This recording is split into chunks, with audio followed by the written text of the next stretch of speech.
ఆంధ్రప్రదేశ్ రాష్ట్రంలో ఎన్నికలు దగ్గర పడుతున్న నేపథ్యంలో వైసీపీలో నియోజకవర్గ ఇన్ఛార్జీల మార్పుల ప్రక్రియ ఇంకా కొనసాగుతూనే ఉంది.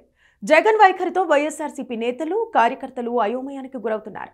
గత ఎన్నికల్లో అత్యధిక మెజారిటీతో గెలిచిన ఎమ్మెల్యేలకు కూడా ఈసారి టికెట్ ఉంటుందో లేదో తెలియని పరిస్థితి ఏర్పడింది.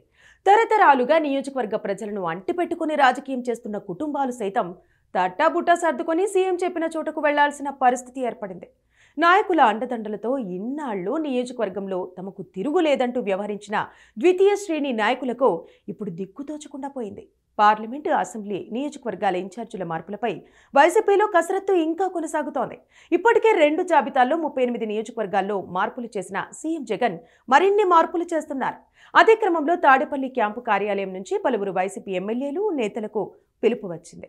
ఆ పిలుపు మేరకు మరోసారి సీఎం క్యాంపు కార్యాలయానికి వచ్చిన ఎమ్మెల్సీ తోట త్రిమూర్తులు పార్టీ పెద్దలతో మాట్లాడారు.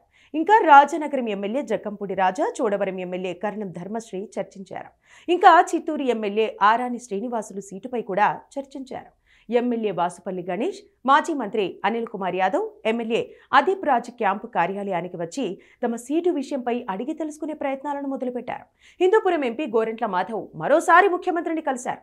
హిందూపురం లోక్సభ స్థానానికి సమన్వయకర్తగా శాంతా పేరును ఇప్పటికే ప్రకటించినందున తనకు వేరే ఏదైనా అసెంబ్లీ నియోజకవర్గంలోనో, లోక్సభ స్థానంలోనో టికెట్ ఇవ్వాలని మాధవ్ సీఎంను కోరారు.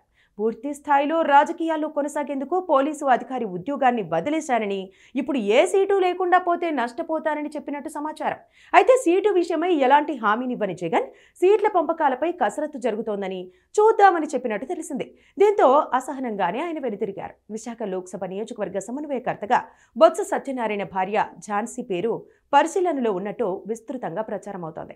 ఈ 2 విషయాలపై సీఎం, మంత్రి మాట్లాడినట్టు తెలిసింది. మంత్రి బుగ్గన రాజేంద్రనాథ్ రెడ్డి, ఎంపీ బెల్లాన చంద్రశేఖర్, చిత్తూరు ఎమ్మెల్యే ఆరణి శ్రీనివాసులు, పోలవరం ఎమ్మెల్యే బాలరాజు, అనపర్తి ఎమ్మెల్యే సూర్యనారాయణ రెడ్డి కూడా సీఎం జగన్ను కలిశారు. మొత్తానికి 3వ జాబితాను సీఎం సిద్ధం చేసినట్టు, దానిని త్వరలోనే విడుదల చేస్తారనే ప్రచారం కొనసాగుతోంది.